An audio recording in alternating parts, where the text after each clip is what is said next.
Tip top trippers, my name is Donato and welcome to my latest video where I'll be taking you through on a little run and initial thoughts of my new shoes, which are the Adidas Adizero Boston 10.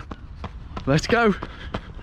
But before I take you through all the fun and frolics of this latest video, I'd really appreciate your support for this channel by giving the video a thumbs up and subscribe if you haven't already done so. And also I'd love to hear from you in the comments below what you thought of this video. Thank you guys. So yes guys, welcome back. As I said, I'm going to take you on a easy run, not jiggy jog, easy run for about an hour. So this will give me good impressions of how the shoes are. So I'm going to take you through, give some descriptions as I go along about the shoe, and at the end we'll take it off and have a close look at it and give you the details of that. But from the marketing and information from the Adidas website, or is it Adidas, comments below how you pronounce it, this is peddled as a lightweight shoe, racing, race ready, 10k to marathon. So yes, I do know a lot of people who race marathons in these, but what I'm looking for is not only a race shoe but also something for the long easy runs. Yeah, so hopefully this being an easy run for about an hour, it will give me a good idea what it's like. Onwards we go. So guys, I've been running about 35 minutes in these shoes now, and I know you're desperate to hear what my initial thoughts are. Well, and I'll go it through order of thoughts that we're going through from starting the run.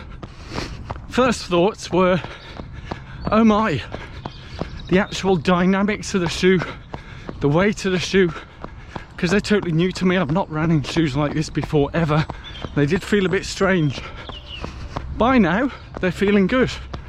Yeah, now there's a number of things going on with this shoe which you might be interested to know. They're not carbon plated, but what Adidas do, they have carbon rods going through it. So in my mind, I'm looking to get a race shoe.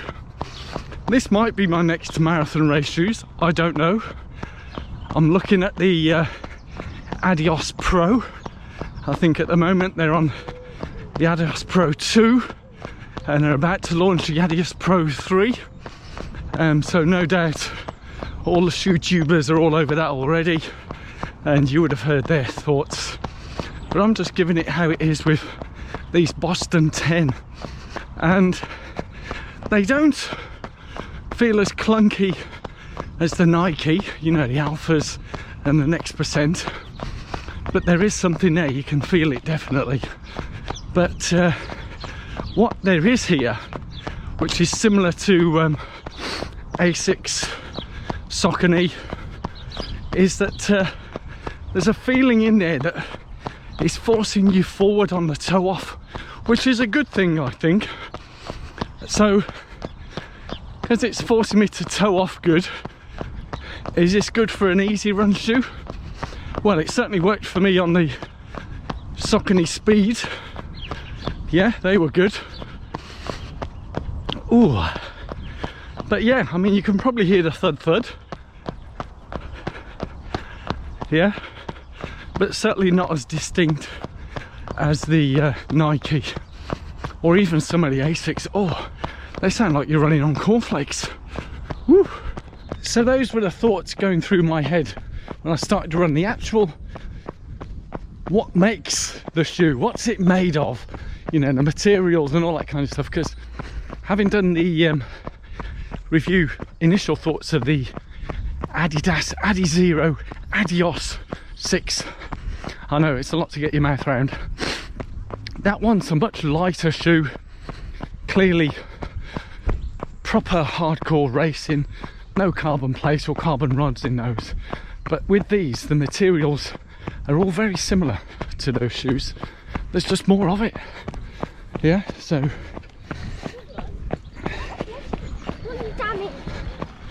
as I run past some school children. So the materials are pretty much the same, starting from the sole, the rubber sole, Continental rubber. So again, grip is a given.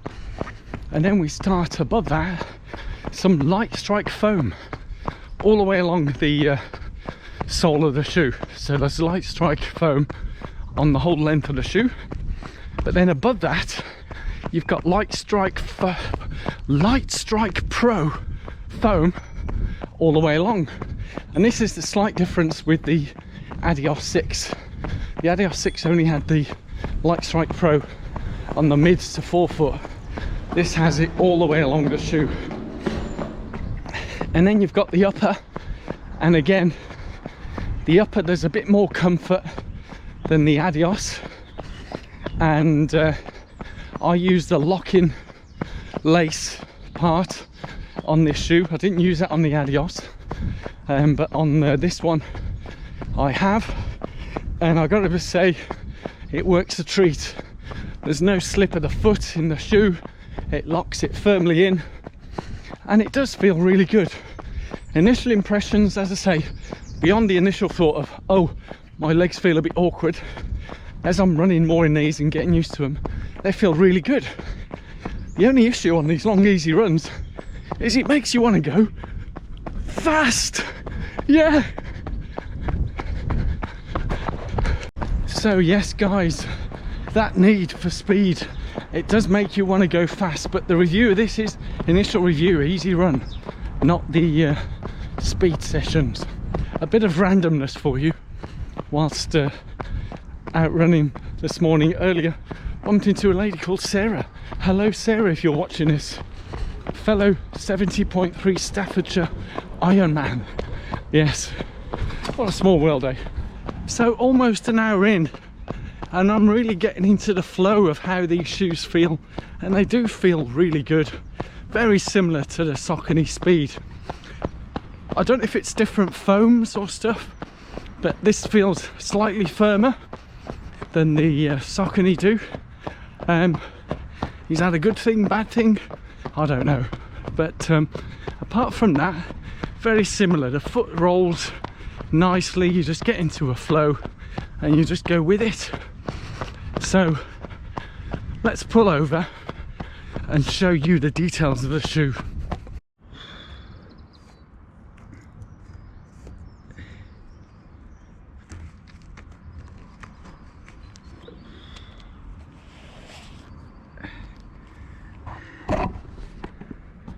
So yes guys, the Adidas Adizero Boston 10, and for a lot of you hardcore Adidas fans, I'd love to hear from you below. What do you think of these new Adidas 10 Boston 10? Excuse me, because I've already had feedback that it's quite a change from the previous versions of the Adidas Boston editions. So if I show you the detail here, yeah, starting from the base, there you see the Continental rubber tyre grip, which is a given. You can see the carbon rods here. Let's say the carbon rods go through. I have heard that they're sort of lining up with your metatarsals of your feet, but I don't know whether that's yeah, corporate something or other. But anyway, as you can see from the bottom, you've got the light strike foam. That's light strike foam at the bottom, light strike pro here, and then the upper. As I say, in terms of the heel catch here, there's a little bit more than the Adios 6, but for me it fits perfect. Similar to the Adios 6, there is I've gone up a half a size in these compared to other shoes, so that's a size 10 for me. With Saucony A6 Nike, I'm a 9.5, so it might be worth bearing that in mind if you're going to try these out. But initial impressions, fantastic. I'm going to say a bit more once I put these shoes back on. Let's go for it. Yes guys, as I'm coming to the end of the run, a little over an hour by the time I finish, probably an hour and 5, but from initial impressions, the Adios 6 I gave 5 out of 5 because from the off they felt great, and because of that the markings on this one, because they didn't feel great from the off, it's a 4 out of 5 for me. But now, as I'm getting into them, they feel really good. After putting the shoes back on and walking a few yards, I could feel the foam much more springy, soft. So I guess it's something for my feet to get used to. But there's certainly speed in there. Oh man, yes. Oh, they feel great. I tell you, man. Oof. Certainly want to try. Yeah, I'd love to hear from you in the comments below what you think of these shoes, if you've had them before or if you're thinking of getting them. Would love to hear from you. And if there's any other shoes you'd like me to talk about, thumbs up, subscribe, share and all that. See you soon, guys. Thank you so much for watching. Love you all. Bye.